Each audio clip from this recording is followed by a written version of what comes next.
మీ పొలంలో దిగుబడులు తగ్గుతున్నాయా? ఎన్ని ఎరువులు వేసినా ఫలితం రావట్లేదా? ఎక్కువ ఎరువులు వేస్తే ఎక్కువ దిగుబడులు వస్తాయనుకుంటున్నారా? మీ నేలలో ఏ ఏ పోషకాలు ఉన్నాయో మీకు తెలుసా?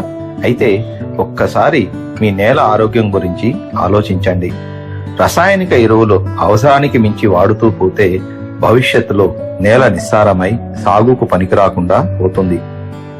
అధికంగా రసాయన ఎరువులు వాడటం వల్ల భూమికి, పంటలకే కాకుండా మన ఆరోగ్యానికి కూడా అనేక సమస్యలు వస్తున్నాయి. ఎక్కువగా రసాయన ఎరువులు వాడటం వల్ల మట్టి సారం తగ్గి పోషకాల సమతుల్యత దెబ్బతింటున్నది. దీనివల్ల భూమి క్రమంగా బలహీనపడి పంట దిగుబడులు తగ్గిపోతున్నాయి. ముఖ్యంగా నత్రజని, భాస్వరం, పొటాష్ వంటి రసాయనిక ఎరువులు అధికంగా వేయడం వల్ల జింక్, ఐరన్, బోరాన్ వంటి సూక్ష్మ పోషకాల లభ్యత తగ్గిపోయి దీనివల్ల పంటల్లో ఈ సూక్ష్మ పోషక లోపాలు కనిపిస్తున్నాయి. అంతేకాకుండా దిగుబడి మరియు నాణ్యత కూడా తగ్గుతున్నది. మీకు తెలుసా, మీరు వేస్తున్న ప్రతి 100 కిలోల యూరియా బస్తాలో కేవలం 46 కిలోలు మాత్రమే నత్రజని ఉంటుంది. మిగిలిన 54 కిలోల శుద్ధని మనం భూమికి అందిస్తున్నాం. ఇలా నిరంతరంగా మనం కలుపుతున్న ఈ శుద్ధ వల్ల భూమిలో పంటకు మేలు చేసే సూక్ష్మజీవుల శాతం తగ్గిపోయి ఎరువుల వినియోగ సామర్థ్యం తగ్గిపోతున్నది.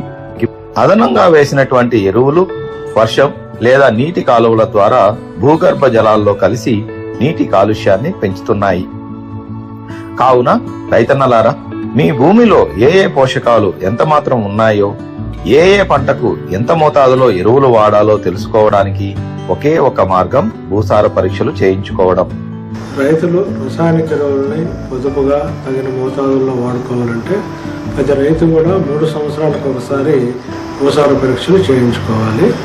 ఈ భూసార పరీక్షలు చేయించుకోవాలంటే మట్టి నమూనాలు రైతులు తమ పొలాల్లో సేకరించవలసి ఉంటుంది. మొదటగా రైతు తనకుండే పొలము బట్టి, అంటే ఎన్ని రకాలుగా ఉందో చూసుకొని, ఒకే రకమైన నేల అయితే ప్రతి 5 ఎకరాలకు కూడా ఒక నమూనా తీస్తే సరిపోతుంది.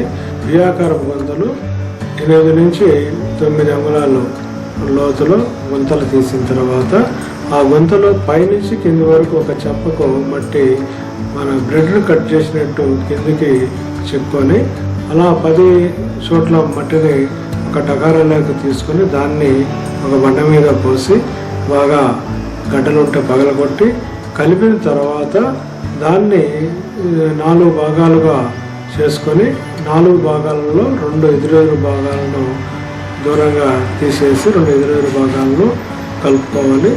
ఇలా మరలా దాన్ని బాగా కలుపుకున్న తర్వాత 4 భాగాలు చేసి మరలా ఈ తేప తీసేసిన డైరెక్షన్లో కలుపుకున్న డైరెక్షన్లో తీసేయాలి. ఇలా మనం 5 నుంచి 6 సార్లు చేసినట్లయితే ఆ మట్టి 1/2 కిలో వరకు చేరుతుంది. ఆ 1/2 కిలో మట్టిని ఒక కవర్లో పోసి మనము ఆ రైతు యొక్క సమాచార పత్రం, అంటే రైతు పేరు, గ్రామము, మండలము, అలాగే ఆ చేను పేరు లేదా సర్వే నెంబరు, తర్వాత సీజన్లో ఏ పైరు ఏంటి, ఆ పైరు వర్షాధారమా, నీటిపారుదల, ఇవన్నీ వివరాలతో కానీ జతపరిచి ఆ మట్టి నమూనాను మాకు కేవీకే యాగంటిపల్లెకి పంపించిన మేము వాటిని పరిశీలించి తర్వాత పరీక్ష చేసిన తర్వాత భూసార పరీక్షా పత్రాలను సాయిల్ హెల్త్ కార్డును రైతుకు అందజేయడం జరుగుతుంది. ఈ పరీక్షల వల్ల మట్టిలో మన కంటికి కనిపించని పోషకాలు అనగా నత్రజని, భాస్వరం, పొటాష్ మరియు సేంద్రియ కర్బనము మొదలగునవి తక్కువ ఉన్నాయా లేదా ఎక్కువ ఉన్నాయా అనే విషయాన్ని తెలుసుకోవచ్చు. మట్టి పరీక్షల ఫలితాల ఆధారంగా సిఫారసు చేసిన మేరకు మాత్రమే ఎరువులు వాడితే ఎకరాకి ఎరువులపై 4 నుండి 5 వేల వరకు ఖర్చు తగ్గించుకోవచ్చు. పంట దిగుబడి మరియు నాణ్యత రెండూ మెరుగవుతాయి. అలాగే మట్టిలో ఉన్న సూక్ష్మ పోషకాల లోపాలను ముందుగానే గుర్తించి సరిచేసుకోవడానికి వీలవుతుంది. మేము ఎక్కువ డిఏపి ఎక్కువ వాడేవాళ్ళం సార్. ఫస్ట్ నుంచి కూడా డిఏపి ఎకరానికి 3 బస్తాలు, యూరియా వచ్చేసి ఎకరానికి 2 బస్తాలు వాడేవాళ్ళం సార్.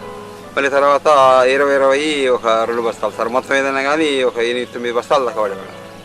అప్పుడు ఇది కృషి విధాన కేంద్రంలో జూన్లో మాకు ఊళ్ళో మీటింగ్ పెట్టి మాకు రైతులకు అందరికీ అవగాహన చేసి ఈ భూసార పరీక్ష పంపిండి ఇది మట్టి నమూనాలు అని చెప్తే మేము మట్టి నమూనాలు పంపించి మట్టి నమూనాలు చేపించుకొని దాని ప్రకారం మందులు వాడాము. దాని ప్రకారం మాకు తెగుళ్ళు అనేది కొంచెం ఇంతకుముందు దానికి ఇప్పటికి మాకు తెగుళ్ళు తగ్గినాయి. పెట్టుబడి కూడా చాలా మాకు 2-3 వేల రూపాయలు వారం పడుతుంది మిగులుతుంది. ఎకరానికి 37 బస్తాలు దిగుబడి కనపడింది. మన యాగంటి కృషి విధానం కింద వాళ్ళు చెప్పిన ప్రకారం మందులు వాడింది. మళ్ళీ తర్వాత వచ్చేసి మా పద్ధతి ప్రకారం వాడిన దాంట్లో మళ్ళీ దాంట్లో కూడా చెక్ చేశారు. అది వచ్చేసి 35 బస్తాలకే వచ్చింది సార్ అది. కాబట్టి రైతన్నలారా ఒక్కసారి ఆలోచించండి.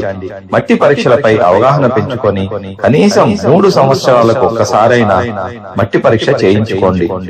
వాటి ఆధారంగా పంటల్లో ఎరువులు వాడి సాగు ఖర్చుతో పాటు నేల ఆరోగ్యాన్ని కాపాడుకొని వ్యవసాయాన్ని లాభసాటిగా మార్చుకోండి.